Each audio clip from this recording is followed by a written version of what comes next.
Grayson's Grades. You can check them all out at 973ESPN.com and the 973 ESPN mobile app. Of course, Scott Grayson's been covering the Eagles for several years now for us, doing the grades, doing a great job. And this week, well, let's just say there were no A's to be handed out, Broads. 0. But there were a couple B's. But there were some failing grades, too. We'll get to those with Scott Grayson now as he joins us. All guests do on the Boardwalk Honda Hotline. And Scott Grayson's Grades brought to you by Cross County Connection, the region's transportation management association. They are dedicated to improving the quality of life in South Jersey through transportation solutions. Check out more about Cross County Connection online at www.driveless.com. Scott, how you doing after suffering through that game yesterday? Well, I'll tell you, that was interesting. I know I was, I think, stunned in that second half with what I was seeing. And, then I took a look at where the Eagles would be in the draft and thought, well, if they're going to fix this thing, perhaps this is better for them. And I would have rather, all along I was in the camp where I just wanted to see Jalen Hurts get a little playoff experience and see what he could do. And that's not meant to be. So this team's got to fix itself. And if there's any chance of doing that, they're going to have some decent draft picks as you go through the first round and then to go through beyond that. And they've got a lot to do with this team. So I think I'm kind of taking the approach of like, okay, let's see how they try to fix this thing. And there are a lot of questions facing owner Jeffrey Lurie with what to do with his front office, what to do with his coaches, what to do with his quarterbacks. And I think it's going to be a fascinating offseason around here that will not be short of any talk at all as to what they should do with some of these players and with this roster. Now, just to follow up on what you just said, Scott, so you mentioned about the draft pick. I said in the last hour that I'm out on drafting another receiver. I don't know if this team is in a position to develop a receiver. So what would you do with that draft pick? Do you draft someone there? Do you consider trading out of that spot to get more assets? If you were in the room with Howie Roseman, what would you recommend him doing? I'm certainly open to trading down depending on what you can get for it. I agree with you that I do not want Howie Roseman drafting another receiver in that spot. I'm kind of the opinion that you got enough issues here that perhaps the best available is what they should do. I also feel like, look, their secondary is a met. You will not have Rodney McLeod back to start next season. Jalen Mills is what he is. Darius Slay is good, certainly. But you need another corner in that secondary and perhaps even another safety. I don't feel like they gave Kayvon Wallace much of a chance to show what he can do. And I'm a little curious in terms of saying, I don't know what you have there in terms of young players in the secondary. I think there's a lot of needs for sure. And this team's got to figure out what those are by draft day, which can be helped a little bit by some trades that they may make in the offseason. Will Zach Ertz be back? Will Carson Wentz be back? Will Jalen Hurts be back if they choose to keep Carson? There's so many things to figure out that by the time the draft rolls around, you may have fixed some of the holes on your roster. But the number one thing, in my opinion, this team needs to get younger. These injuries are a function, in my opinion, as well, of older guys that are getting beat up more and taking the punishment and not able to bounce back like they used to. And I love Elaine Johnson, but Lane's getting beat up. There's certainly a lot of things this team needs to fix. And no, I don't know that if you got a number 5, 6, 7 pick, you want to take a wide receiver there. I also don't know that I want Howie being a part of that process at this point anymore either. I'm fine with Howie managing the salary cap and some of these contracts and perhaps trades, but I don't know that I want Howie evaluating talent anymore. Well, it's funny you say that, Scott, because not one but 2 mock drafts I've seen today with the Eagles at 6 have them both taking Patrick Surtain, the top elite corner from Alabama. Would that interest you, Broads? Absolutely. Oh, no doubt about it. Look, when you dive through this roster and where they're at, you can find holes at every single position that they're going to need to fix for the most part. So it's going to be a very interesting offseason to see how they do it. But looking back into yesterday's game, you gave Jalen Hurts a D. Now, we can all agree that this was the worst we've seen him in his very short career. How did you assess his play, Scott? It was tough to assess him because I felt like, I felt like he experienced what Carson Wentz went through from the play calling perspective. You've got a running game running in the first quarter, and then, as is Doug's MO, he goes away from it. And as a quarterback, if the opponent knows you're going to pass, it is a lot easier on them. When they have to defend a run or perhaps wait to make sure the ball isn't handed off, that RPO stuff has worked well with Hurts and Miles Sanders, and they got away from all that entirely. And not only that, I do want to credit the Cowboys, and I hate saying those words, with the sense that they made adjustments, and I felt like they did more to try to limit Jalen Hurts from taking off up the middle through a gap in the pocket. Those linebackers pounced on that, and those DNs, they slid down the line a lot quicker to help keep from that having that happen in the second half. So they really did a good job of taking the run away from Hurts. The Eagles went away from the run themselves with Sanders, and they just became predictable. By the time Jalen Hurts turned it over, the Cowboys were dropping everybody back in coverage into the end zone, and he really had nowhere to throw the ball. So, was the D the right grade for him? I kind of felt like it was a D grade for him, but some of the blame, I think, has to go on the play calling that he had to run with, and the fact that no adjustments were made from the coaching staff on the Eagles side to help counter that. And I think he was hung out to dry.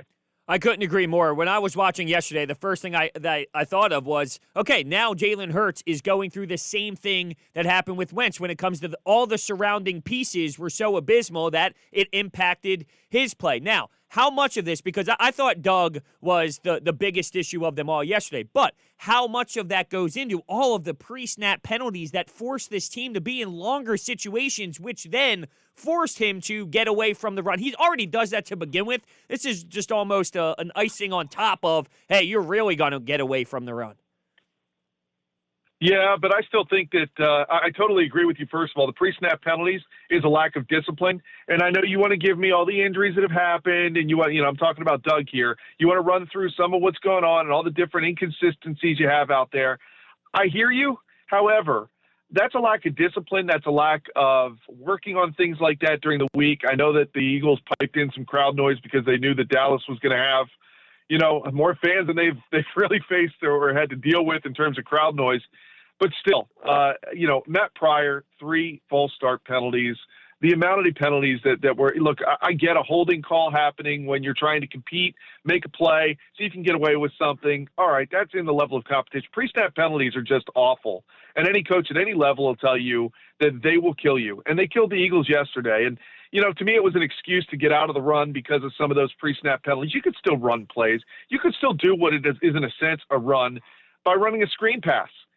You could do jet sweeps. You have speed on with those receivers, and there was not even any of that. I just think, I in my own mind, I'm going back and forth about whether or not Doug should be here, and I don't think he helped himself with his lack of adjustments from the play calling perspective yesterday, and at the same time exposing some of his in-game management problems. When he's got a good team, I love aggressive Doug. When he does not have a good team that's rolling, look, it's okay to kick the field goal or to punt the ball and pin the other team deep. And I just felt like that second half, some of Doug's game management decisions got away from that too. The pre-snap penalties, certainly I think you can blame some of the coaches, but that's on the players too. It's just a mess all around. Yesterday was just, I think they got exposed in a big way. And I think what we're going to find out is how embarrassed was Jeffrey Lurie as he decides what to do with his staff. Scott Grayson joining us here for Grayson's Grades here on the Boardwalk on the Hotline on 97.3 ESPN. You can follow Scott on Twitter at SGraysonFox29. Of course, all of his grades after each Eagles game is at 97.3ESPN.com. Scott just jumped down that road with Doug Pederson a little more. From my recollection, and I don't have a specific head count on it, but I feel like I've seen more D's and F's from Pederson from you and your grades this year than any other time than Doug Pederson has been this year. So in your eyes of covering the team, what has changed or not changed with Doug Pederson? What has changed with him from 2016 and 17 to now in your eyes that this guy seemingly each and every week just can't do anything right? I think you're right about that. I think I have given him more D's and F's this year. And I think a large part of that is because there's just there has not been creativity in the play calling at all. This was the most boring, bland playbook I think we've seen out of Doug Pederson in all his years here. There was no creativity, no adjustments made at halftime. You look over the last few weeks, the difference in how many points they scored in the first half versus how many they scored in the second half. Teams were making adjustments at halftime. They were making none and continuing to run the same stuff that was predictable. And it led to turnovers. It led to sacks upon sacks upon sacks. I mean, some of that you can put on the quarterbacks, Hurts and Wentz. Sure.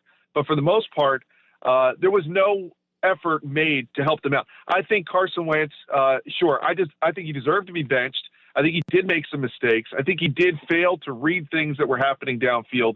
But I also feel like the coaching staff hung him out to dry, too, in the sense that everybody could tell. Wentz was better when he rolled out of the pocket, and there wasn't much of an effort made to get him out of the pocket where he was more comfortable to be successful. That's a function of a coach not knowing his players and his team and really not being in step with them. And in the past, Pederson has been, and I feel like he's had his players' backs, and he has called plays that benefited the personnel he had on the field. This year, I didn't see any of that. I just saw a guy who looked lost. Now, maybe he can find it again. Maybe he can resurrect Wentz. Maybe he can get off to a better start with a new quarterback in Hurts. But, you know, if you're Jeffrey Lurie, which Doug are you evaluating? The one you saw in the past or the one you saw this year? And I'm quite frankly glad I don't have to make that choice. Yeah, no doubt about it. The way I look at it, though, is, you know, I've been very hard on him. He's been extremely frustrating. But you mentioned it, you know, before he did do some things that made sense with the team, and he made sure that his game plan catered to his players. So he has done it before. I do think he deserves one more shot at it, but I do look at the past. 4-6, battled back. 5-7, battled back. This season, 4-9-1, attempted to battle back, but it fell short. It's not sustainable. Is this Doug Pederson? I think that's a fair question, no? No, I think that's a fair question, too. Sure, you want a team that can finish out a season and be playing well in December, but you cannot dig a hole in September and October, and that's what this team has done routinely, as you pointed out. The only time they didn't was 2017, and that ended up, of course, leading to a Super Bowl. But, you know, there's certain questions and issues there that I think you need to explore and say, well, you know, your team comes out of training camp usually pretty healthy, so you've had your healthy team to start the season, and you're not winning games. Don't forget, they blew a 17-0 lead to Washington in week 1 that had they held on and won that game, they're still alive this week. So, you know, there's a lot of things you could look at and point to even this season that show you that there were places this team could have been able to compete. You're in the worst division in football. You're going to play likely the last place schedule of the worst division in football coming into next year. Now, that could be a very good thing if this team can fix things. And they had a last place schedule in 2017 when they went on that great run. So, you know, does Doug deserve another chance? I think, honestly, he probably will, but this is going to be it. If they don't make the playoffs next year, Lurie's going to can him right away. That's been his MO. If a team doesn't make the playoffs 2 years in a row, he moves on. Now, the other questions are within that staff. I mean, look, in my opinion, I don't understand how you have an aggressive coach like Doug Pederson and the most conservative defensive coordinator on the planet. The guy never blitzes. He never tries to make it. Michael Jacquet, everybody in the building could see yesterday, had no business being on that field. I said a full quarter before he made the change, why don't they move Jalen Mills down there and put Kayvon Wallace at safety? But they were so, I don't know, did they not think that the Cowboys had found something that, they're just lucky they're picking on him over there, and they're just lucky they're going there play after play? No, they exposed him, and they kept using it to their advantage, and no changes were made.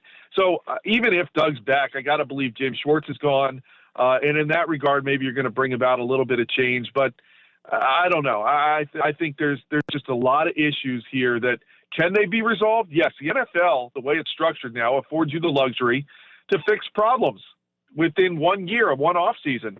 Now they've got some salary cap issues. They got older players. They certainly have things to work through, but it's not impossible. And the question is whether or not they're going to be able to do enough of that. Because, look, I don't think the NFC East is all of a sudden going to be a great division next year either. So there's a chance if you can get right, get some things going, that next year you get back to winning this division and perhaps get a little bit back on track. But you got to make some things happen. And they've definitely got to do some self-evaluation all the way around the board. From Howie, I think he needs to be held accountable if you lay out his drafts over the last few years, to Doug, to Jim Schwartz, to Press Taylor. I mean, there's got to be some changes around here for sure. Scott, one more before we let you go, and I always appreciate you jumping on. You mentioned about Jim Schwartz, and if I could just play a little devil's advocate with you on that. You know, the Eagles this year have been top 5 in the NFL in sacks, top 5 in the NFL in pass, quarterback hits and quarterback pressured is the 3 stats. So if Schwartz is gone and you say maybe they should move on, then how do they replace him with someone who's going to get you better production than what they've gotten this year, considering how flawed the defensive roster is?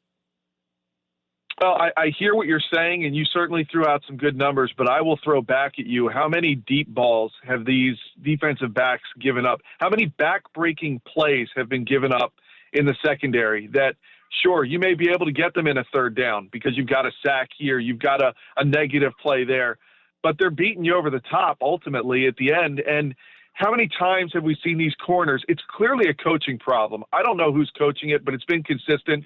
They don't turn around and defend the ball. They don't turn around and play the ball. They don't turn around and try to pick it off. They just keep their head faced, and they try to face guard a receiver and bat the ball away from their hands at the moment they try to make the catch. That is not the way to play defensive back. That is not a way to make things happen for your team or spark your team. And to me, that is the biggest problem with this defense. And then when they're not getting pressure in some of those games, he doesn't try to dial up a blitz here and there. He does maybe here, but not there. It's once a game, if that. There were a lot of times that I liked things that this defense did, but that was when you had a piece like a Malcolm Jenkins, who really was a jack of all trades and made your defense better. They don't have that guy right now. I don't see that guy on this roster. I don't see that guy coming to this roster in the offseason. And I think this defense needs to move on from that. And that's just my opinion. I think Schwartz has certainly done some things to get some pressure. They've got a good D-line. But when they're healthy, they're a good D-line. No Fletcher Cox yesterday. Look how big that was when he came out of the game. But there's also no adjustments. And that's my problem, too, is that when things seem to not be going well, like I said before, he doesn't make changes. He doesn't adjust to the game and what's going on. You see it on the other side of the ball against the Eagles offense. Those adjustments create different results. And I think that they kind of play a little bit of defense by the rule of insanity, that they don't make any changes but expect different results. So I think there's got to be some issues and accountability held there. They've given up way too many points this year. And I will say this, too. In the past, Jim Schwartz, to his credit, his defense would bend but not break. They'd give up field goals, not touchdowns. This year, it has been drastically opposite. A lot of touchdowns, very few times they held the opponent to field goals, and it's killed them. He's Scott Grayson. Got the full list of grades. Only 2 Bs, no As, and Pederson and Schwartz got Fs. Find out why over at 973ESPN.com. And, of course, follow Scott on Twitter at SGraysonFox29 and catch him on Fox 29 each Sunday as well. As all guests, he appeared on the Boardwalk on the hotline. Scott, always appreciate the time. Yeah, no problem. Thanks, guys. Happy New Year. By the way, congratulations. This will be the 3rd straight year you will finish in the top 4 of our fantasy football league, because you are guaranteed, it looks like, a win tonight over Broads, so which means you will have 3rd place. Yeah, I'm still disappointed. Last week I needed like 25 points between Eric Ebron and Deontay Johnson, and Ebron got hurt in the first quarter. Killed me. Scott Grayson, a serious fantasy football player as well. Great stuff, Scott. All right, thanks, guys. And, of course, Grayson's Grades being brought to you by Cross County Connection, the region's Transportation Management Association. They are dedicated to improving the quality of life in South Jersey through transportation solutions. Learn more about Cross County Connection online at www.driveless.com.